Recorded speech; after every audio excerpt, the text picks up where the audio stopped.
marge de la société, que j'y reviendrai, et accueillir avec grand plaisir, notamment en premier lieu, toutes les personnes, bien entendu, qui représentent les institutions qui permettent ce travail collectif.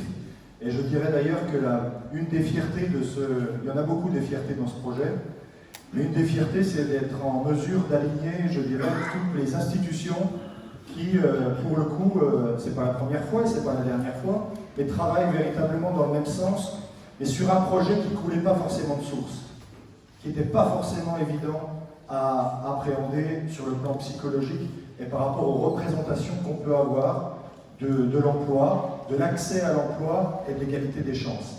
Alors je remercie bien sûr Madame la Préfète pour sa présence et son soutien qui a été actif, Monsieur le Président du Conseil départemental des Vosges, également pour l'appui du Conseil départemental et la présence des équipes tout au long de ce projet également. Ce fut le cas pour les services de l'État, bien entendu. Stéphane Viry, notre député, qui avait semé quelques graines il y a quelques années avec Jean-Claude Moreton pour que ce projet puisse effectivement venir sur le territoire communautaire. Michel Henrich, évidemment, qui avait rencontré à l'époque Jean-Paul Boyer, et avec qui il avait pu échanger sur la pertinence de donner les moyens au territoire communautaire, à l'agglomération d'Épinal, de porter ce projet, et pas forcément sur les secteurs habituels de l'intervention publique en matière d'emploi.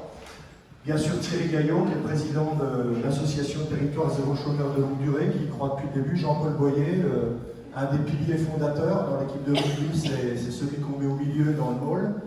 Et puis, bien entendu, Jean-Luc Kins, qui a été un partenaire loyal avec une position qu'on pourrait définir d'original de Pôle emploi, qui a été absolument aux côtés du projet, sans jugement, sans mauvaise approche. Jennifer, bien sûr, Frédéric Maury, et il y a beaucoup, bien sûr, de gens, il y a beaucoup de personnalités dont il faut mentionner la présence. L'action, c'est bien sûr la présence nombreuse des élus du conseil municipal. Chère Elisabeth, également, c'est dans le désordre, vous m'en excuserez, je gère mon champ de vision.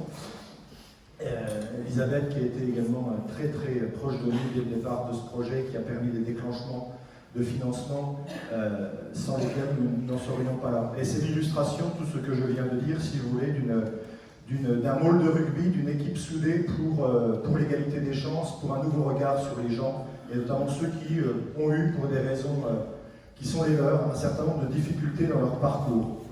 Et globalement, puisqu'il va y avoir un certain nombre de prises de parole, donc je vais essayer d'être vraiment très concis.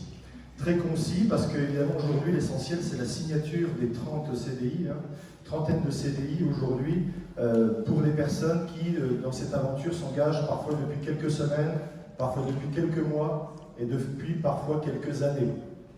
Et qui ont toujours cru, avec des hauts, des bas, mais qui sont là et qui globalement sont sans doute les premiers artisans de ce qui se passe aujourd'hui sur le territoire de Taon-les-Vosges. Et bien entendu, je tiens à vous remercier pour votre incroyable ténacité.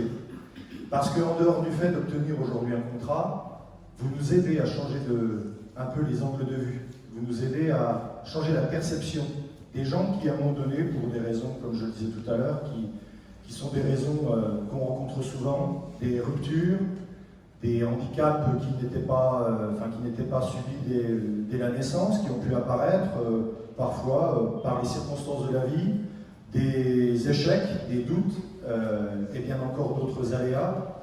Eh bien, vous allez nous aider à changer de point de vue sur ce que peut être le parcours de gens qui ont des obstacles qui sont parfois difficiles à surmonter.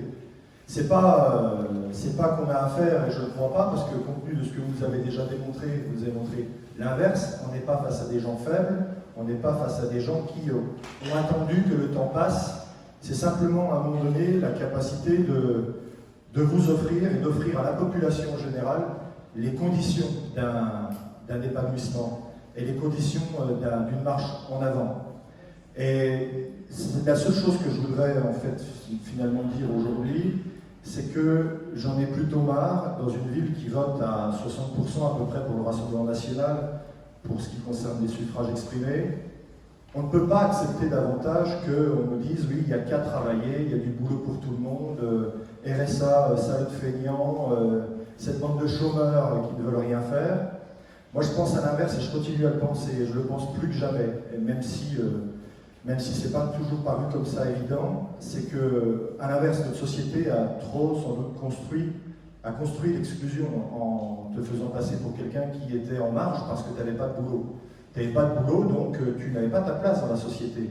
Et comme toi, tu sens que tu n'as pas ta place dans la société, quel est le seul refuge? C'est la solitude, c'est l'appartement cloisonné, fermé à double tour, et sans échange, et sans relation sociale à un moment donné épanouissante.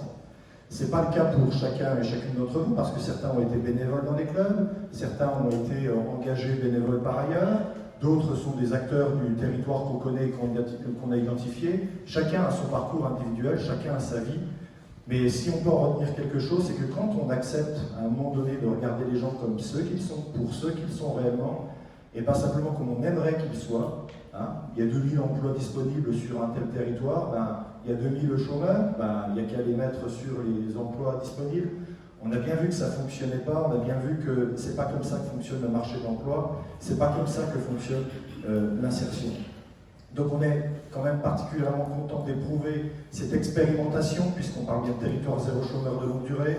On est le 48e territoire validé au niveau national, et on est une des entreprises à but d'emploi avec la belle initiative qui fait le plus, qui contracte le plus de CDI à son démarrage. C'est donc une exigence aussi pour nous et pour l'équipe que je veux saluer. Je veux vraiment saluer toute l'équipe, que ce soit Jennifer, que ce soit Frédéric, que ce soit Sarah, que ce soit Jean-Luc, avec l'appui de Jean-Paul, de Thierry et tous ceux et tous les partenaires sans exception qui sont ici présents, qui sont impliqués depuis le départ. On a la charge, on a la responsabilité de faire fonctionner cette aventure extraordinaire. Ça appartient à tout le monde en réalité dans cette pièce ici. Et ce que je voudrais dire aussi, c'est que globalement, et parfois la position de la mairie de Thaon-les-Vosges a peut-être été mal comprise d'un certain nombre d'acteurs des structures d'insertion par l'activité économique du territoire de Thaon et parfois même juste à côté. On n'a pas du tout, évidemment on l'a poussé à fond le projet et on a appuyé tes aides à fond. Nous laissant peut-être apparaître comme ceux qui, globalement, laissaient moins d'espace aux autres ou allaient grignoter l'espace des autres. Et je pense qu'on a prouvé qu'on pouvait avancer sans faire ça. Qu'on avait été capable de trouver des activités pertinentes, utiles au territoire, complémentaires à ce qui se fait par les autres structures, sans aller manger dans la gamelle des autres. Et ce que j'espère, c'est qu'au-delà, parce que vous êtes les 30 premiers et on en attend 250 autres derrière sur 5 ans, mais c'est qu'on y arrive à un rythme meilleur et avec plus de sécurité dans les activités, à partir du moment où on va réussir maintenant à passer une étape numéro 2. L'étape numéro 2, c'est pas les prochains CDI, ça va arriver, c'est sûr et certain.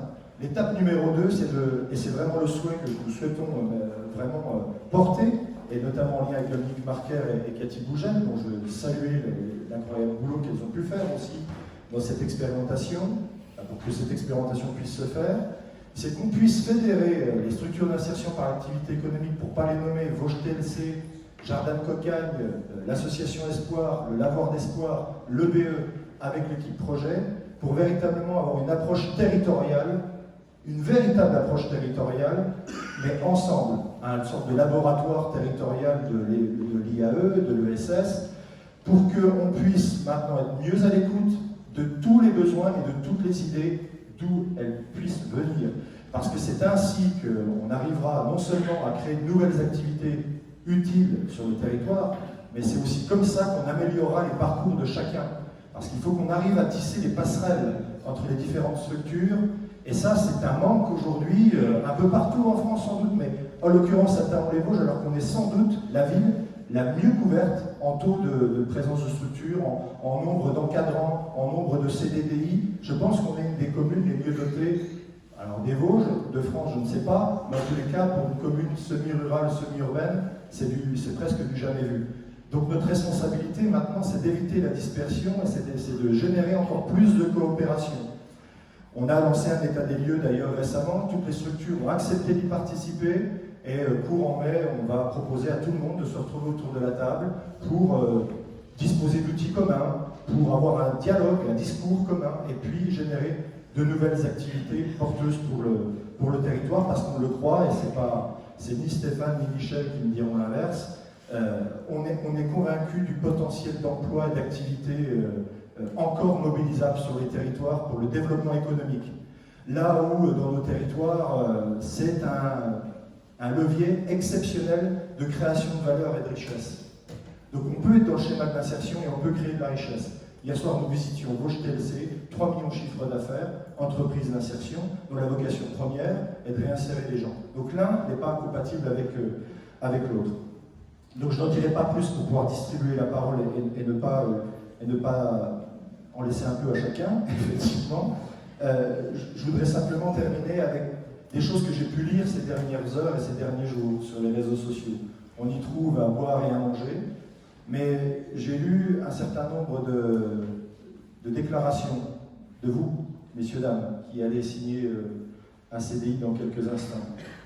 Et je crois que le plus intéressant, c'est de porter justement l'importance de ce moment-là avec vous. Beaucoup ont la trousse, hein, la frousse, la peur. Je pense qu'il y a une montagne là qui est devant eux, là, dans quelques minutes ou à quelques mètres. Et que globalement, je crois que c'est le moment, parce qu'il y aura des hauts et des bas, hein, c'est ainsi fait. La vie nous offre son lot d'incertitudes. Mais quand même, mettons en perspective, et peut-être c'est le moment pour vous de mettre en perspective dans ce rétroviseur de la vie, là, tout ce qui a pu constituer de difficultés, de doutes, de galères, de mauvais regards de la société sur vous, mais pas simplement pour vous dire que c'est fini, parce que c'est pas fini, et que maintenant vous avez aussi une responsabilité. Vous avez la responsabilité de démontrer à chacune et à chacun, à toutes les institutions qui se sont alignées, à tous ceux qui pensaient que c'était bien, tous ceux qui pensaient que c'était mal, que globalement on avait tous raison. Qu'on va à la fois faire des économies au plan national, parce que ça nous coûtera moins cher de gérer les conséquences des galères que de faire confiance par le biais de ces emplois dans les EBE, ça c'est une chose. Et puis aussi de démontrer à chacun que c'est une voie d'épanouissement, et que même si parfois vous aurez encore des hauts et des bas, parce que ça nous arrive à toutes et tous, et bien que le chemin il reste bien droit et qu'on pourra vous regarder dans les yeux et s'identifier un peu à vous et à vos réussites, non pas simplement par un regard un petit peu compassionnel, misérabiliste, qui n'a pas sa place ici, mais par la valeur de ce qu'est un homme, une femme, l'homme avec un grand H, l'humanité de ce qu'elle doit être, de générosité. Et si je peux me permettre, même si Lederlin nous mettra peut-être un coup de pied aux fesses, puisqu'on est dans un bâtiment conçu par Paul Lederlin, juste après la Première Guerre mondiale, eh bien, peut-être qu'on pourrait se permettre d'inverser un peu le sens de notre devise aujourd'hui, puisque cette liberté qui aujourd'hui confère malheureusement beaucoup à l'individualisme peut peut-être changer de sens pour nous démontrer que si la fraternité c'est le premier, eh l'égalité et la liberté dont auxquelles on est tous très très attachés, prendront vraiment seulement à partir de là leur saveur. Merci à toutes et à tous.